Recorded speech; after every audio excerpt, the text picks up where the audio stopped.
Previously on West Side Story, we journeyed through the island of Leguan. This week we go across to neighboring Leguan. Leguan is a small island situated in the delta of the Essequibo River.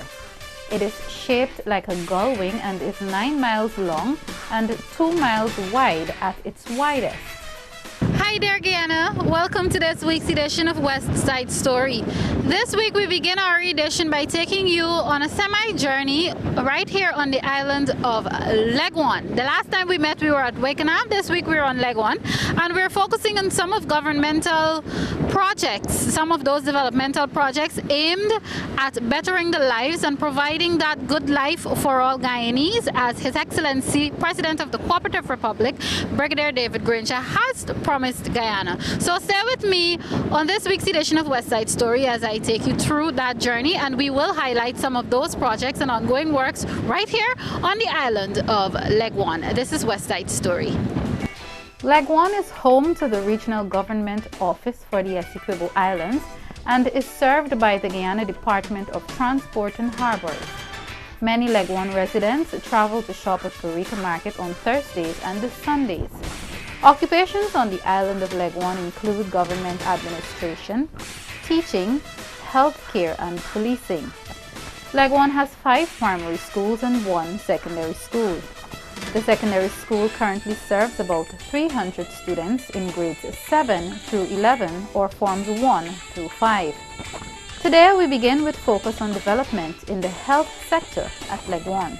Our first stop this week on the island of Leguan, of course, is the Leguan Cottage Hospital, where there is an ongoing project for a new physiotherapy department. With me is Mr. Amjad Ali Shah. He is the Community Development Officer here on the island of Leguan, and he will tell you all about this project. It is not yet completed, expected to be completed in about a week or so, but we're here to talk about it, who it will serve, who will benefit, and so on. Welcome to West Side Story, sir. It's good to have you. Welcome to Leguan, Ms. Ramsey, and I want to welcome the cameraman also, Mr. Semple, and the team, Sherry Gold, and others who are here with us. I think this visit was long outstanding, but as we stand here, we are at the Leguan Hospital, as you rightly alluded to, and we are looking at this building that is under construction. It's intended, it's a complete building at a cost of $3.5 million, not yet complete. It is expected to be completed within another few weeks, and then perhaps there are some equipment that will be coming in. But it is all in the effort to elevate the standard of health in Leguan that we provide. And as you said, it will be housing a physiotherapy department where it would prevent the citizens from Leguan of having the ordeal of traveling to West Demerara or perhaps Georgetown for this kind of treatment. There are some physiotherapists that are attached here, but I guess the more qualified people would be making periodic visits, doctors and so on, to look at more needy cases. But as it is here, it would benefit the island of Leguan, it would benefit the citizenry tremendously, because they would not have to go through this ordeal of having to travel if, say, it's a daily therapy or perhaps a weekly therapy or whatever the case might be. I'm happy that you talked about that ordeal, because we keep saying that these sorts of projects by government, of course, they're designed to bring relief to the people. Let's talk a bit about some of the difficulties the residents of Leguan would have faced over the years in terms of getting access to physiotherapy and even other medical services. Well, in the absence of the ferry boat, which is not a regular thing now, because you would have been looking at the newspapers or perhaps looking at the media and see that most of these ferries that are way beyond 50, 70 years old are now being rehabilitated. Leguan, we are not sure about the service, and so residents have to access the speedboat service, which is the only means, and sometimes it's not very easy for the elderly. Especially, and even the ordinary people, because sometimes the sea is very rough. And so it's a very costly exercise to go over with the speedboat. If you have to charter a boat, might be about $4,000 to $5,000, as against traveling with the ferry service that the government provided at a cost of only $80 per person. Okay, all right. Well, we hope that we'll be invited to come back. West Side Story will be invited to come back upon completion of this physiotherapy department, and we would really and truly like to see people really benefiting, people and residents really benefiting from it. I don't know if you can give me an approximation about how many residents should benefit in terms of population on the island. Well, the population is way over 2,000. Okay. So that is the populace. The entire community would benefit from this project. West Side Story then moved to a community where there was clearing of drainage and renovations to a school building. Now West Side Story is in the community of Endeavour Leguan, and of course we will talk to you about some drainage and irrigation works ongoing here. And once again, Amjad is here with me. Let's talk about what we're seeing as we speak. Amjad. Yes, Malika, we are here at Endeavour, which is the eastern part of the island. And if you notice in the background, you would see some men there working, and they're clearing up the residential drains of this area. Not so much intended for irrigation, but for drainage purposes, because it's a project that has been designed for the residential community to improve the drainage network in the area. It's called a Community Infrastructure Improvement Program. Here they're cleaning the drains in front of some construction work that has been going on at Eastern Leguan here, in front of the school. We'll talk perhaps a little bit more about the school. Yeah, a little bit later on. If you notice, the structure there is gone from the front. It was a pretty old structure that was built way back in the 60s. And because it was not habitable, the initiative was taken, and they are now constructing a new building at the back. It's a flat building which replaces the two flat building which is at the front here. It's being done, I'm told, at a cost of $7.5 million, where they are recycling some of the materials that have come from the old building also to cut on costs. All right, we'll go into the school, but just if we can come back to the drainage works, just for a little bit, what are some of the problems the residents would have faced before before this drainage improvement works begun? Well, if you notice, like areas like the schools and so on, where the responsibility is more or less of the regional administration to maintain the drainage, sometimes the drainage are not well kept, and so whenever there is rain, you have the water would rise and it would not drain off very easily. Okay. And then you would have the bushes and so on growing up very, very high. It's what we call the antelope grass, very a grass that is suitable for cattle farming. But somehow it's been it's now in the residential area, so it's causing a problem. We have to constantly clear this thing. In your estimate, right? You did say constantly clear it, because that's some of the things, the concerns that we're hearing. People are saying that they're hoping that you're not seeing these works, and then in a month or two it elapses. What is the procedure to ensure that there's constant clearing and constant follow-ups, and when it comes to developmental works and projects such as these? Well, CIIP, I think, is an ongoing project where the men there would come out to work 3 times a week. Okay. And so they would have had their program of work, but even if one area is missed out, you can probably go into them at the NDC and request, and they will so execute the work. Amjad and I are now going into the compound where there's some ongoing construction work on the Eastern Leguan Primary School. Of course, he did mention it earlier as we spoke, but now we're specifically focusing on the construction work for this primary school. Amjad, let's talk. Tell me what's going on here, how long it took, and most importantly, where are the students currently housed? Well, this building here that you see that is almost gone used to house the Eastern Leguan Primary School. And because of the bad condition, because it's a pretty old building, it was built way back in the 60s, the early 60s, 50s, maybe 60s, and it has now become not habitable. Cannot be used, and so it's being dismantled, and they're constructing a new building that is way down at the back. It's a flat building. The populace is not as big as it used to be. I remember attending the school as a child way back in the 70s when it was in very, very good condition. But now you see it's almost gone, and it will be replaced. The children are currently being housed at the community center building that is at Enterprise. So there is a bus that will come and pick them up every day, take them to and from the location, because they are being displaced at this moment in terms of being out of this community. They're accustomed coming here. To this community. And how long have they been displaced for? As the term commenced.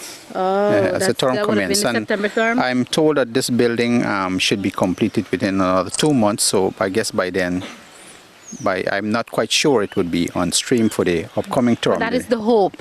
That's the hope. All right. You did mention that the construction is ongoing at the back. That's where they will be housed. What will happen in front here? Will this be a play area? Yes, all of this would be dismantled, and I guess the front here, there will be a program to transform this now into the play field. Okay, all right. You have I know you did mention a cost, but for viewers who may have forgotten while we were talking about the drainage works, what is the cost again? The cost of this project is $7.5 million. Okay. And I'm told it was awarded to a construction firm, HK Construction. And they're doing a fine job so far, in my estimation. This is the only primary school on the island, is it? No, there are about 5 other primary schools. This is only the one that is at Endeavor, Eastern Leguan.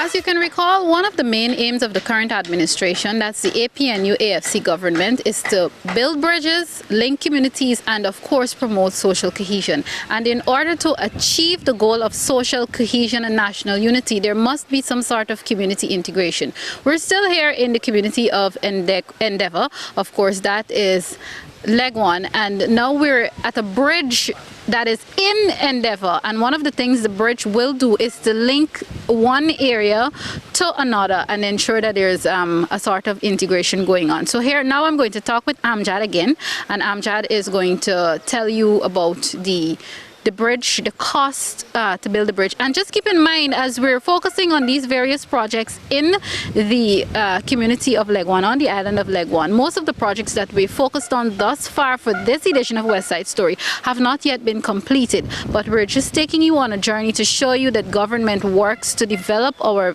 various communities are ongoing. And I can promise you that when these, for example, we talked about a school earlier, we talked about the Leguan Cottage Hospital, where there will be a physiotherapy department, and now we're talking about the bridge. I can promise you that when these various departments and so on, example the school, the bridge, when they're ready to commission, West Side Story will certainly be back. But what we're doing for this edition is basically showing you the preparatory works, the works in their preparatory stages. And of course, Amjad again is here with me, and if you've forgotten, Amjad is the Community Development Officer. Amjad, let's talk about the bridge. What's happening here? Yes, Malika. Welcome once again. And where we're standing here, this is the main access road. This is where all the vehicle would traverse.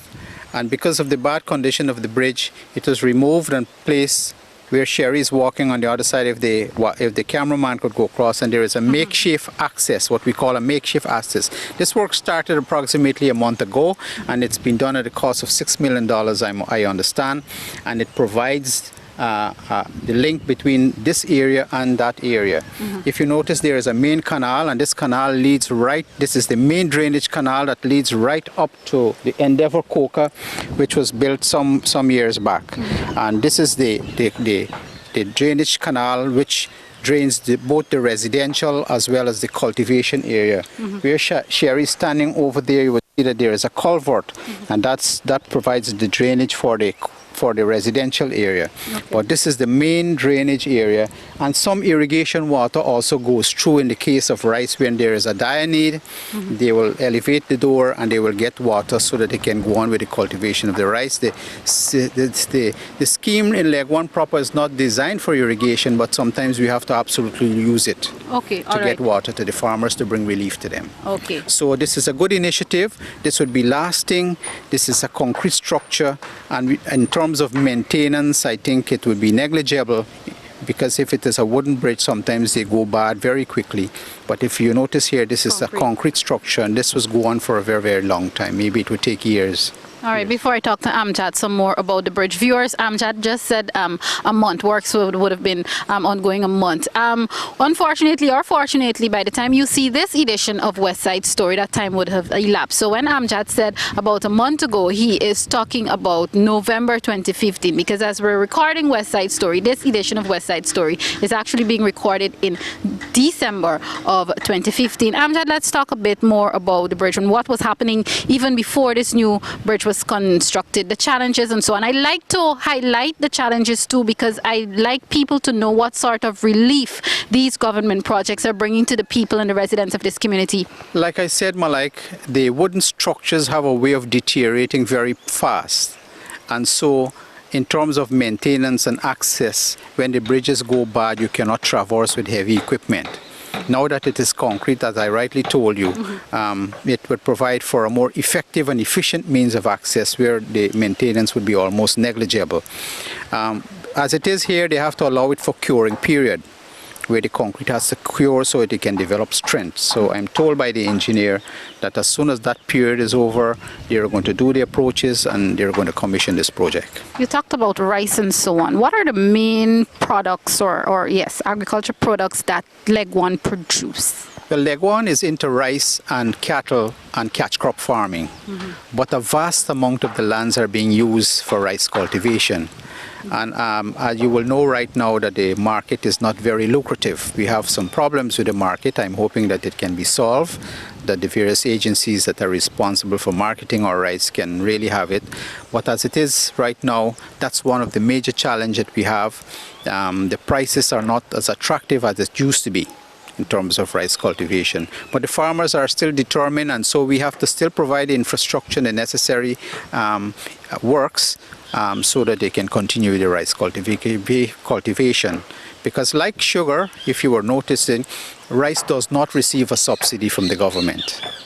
It's primarily, it's a private sector driven project, you know. It's more private kind of private sector driven.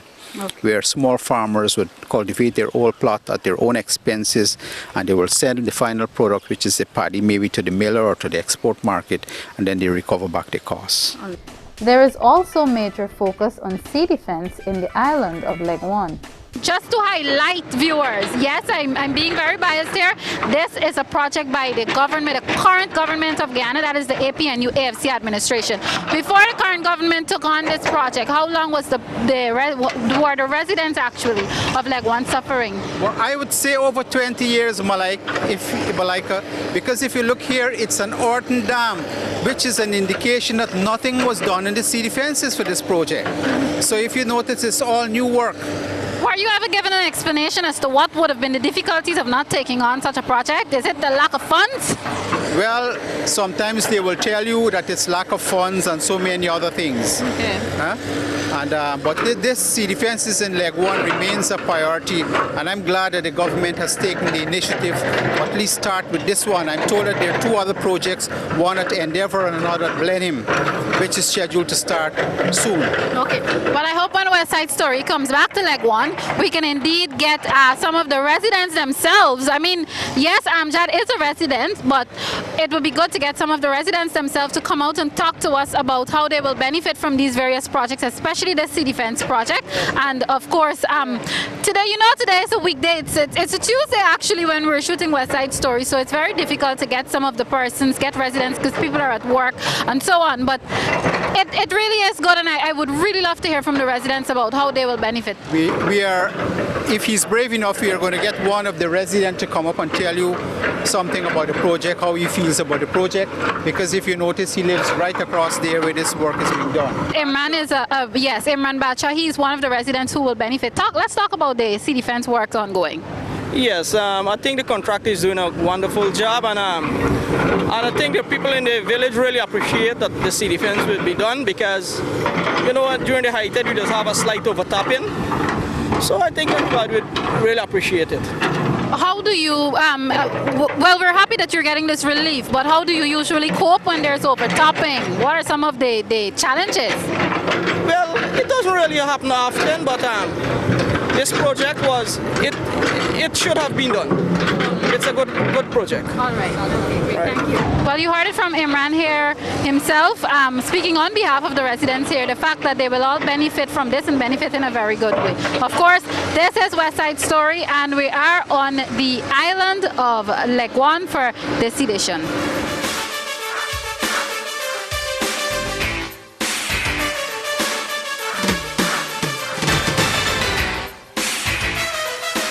The island of Leguan is certainly a beautiful one. It reminds us of how beautiful our entire country is, and it was awesome being here to focus on some of government's developmental projects and developmental works.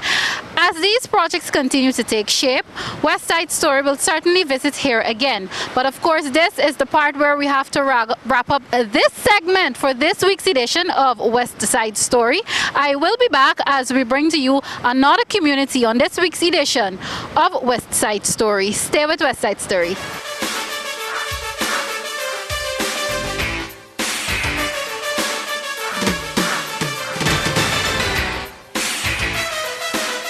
Now on this final segment of this week's edition of West Side Story, we sit down with Regional Executive Officer REO Dennis Jaikaran. He talks about new footpaths for parts of Reed and Hoop and the newly rehabilitated Veterans Monument. There were 3 footpaths built in New Road. Those were part of the regional administration project. Before those footpaths were built, the residents in the area suffered tremendously. And we thought it fit that at this time that we should be able to construct them in an effort to allow for these people to benefit and to have a more a better way of entering and leaving their premises. So we would have done that in an effort to enhance their life, their livelihood, and to allow their children to benefit. So basically we would have done that, and they are very happy about it based on the feedback we would have had. There is what was once an eyesore close to the Vreed Hoopstelling, that is the monument, and I was particularly taken aback because one week I saw it and it was in a horrible state, and the next week there were rehabilitation works done. Let's talk about the rehabilitation work. All right, I want to use your word and then to add to it. It was in a horrible, it was in a deplorable, and it was in a total disrepaired state, so to speak. Let me put those words, if they are coined or what have you. And it would appear as though there had no interest, meaning the previous administration, had no interest in allowing that particular area to look good as it is looking now. This administration thought it fit that we should really embrace national monuments, national sites, and I was able to, in 2 days, 3 days rather, to bring back that monument and the surrounding to the glory it once used to be. We would continue in this region to enhance and to bring up every single national monument in this region. As a matter of fact, Malika, I should say this to you, that for the 50th anniversary, we would have identified a number of monuments in this region, a number of historic places, and a number of historic buildings that we are going to work on to bring them back to the glory they once used to be. You just heard a mouthful from the Regional Executive Officer of Region 3, Mr. Dennis Jaikaran. And of course, I am standing in front of the said monument that he just spoke to you about. And it really and truly is good to see that the monument has been rehabilitated. Of course, you heard it. This monument represents the sacrifices, many sacrifices that our veterans would have made for us. So once again, it is good to see the rehabilitation works here. And of course, this is all part of providing good things and things that would create a good life for all Guyanese, and on this program specifically for the Guyanese living here on the west side in Region 3.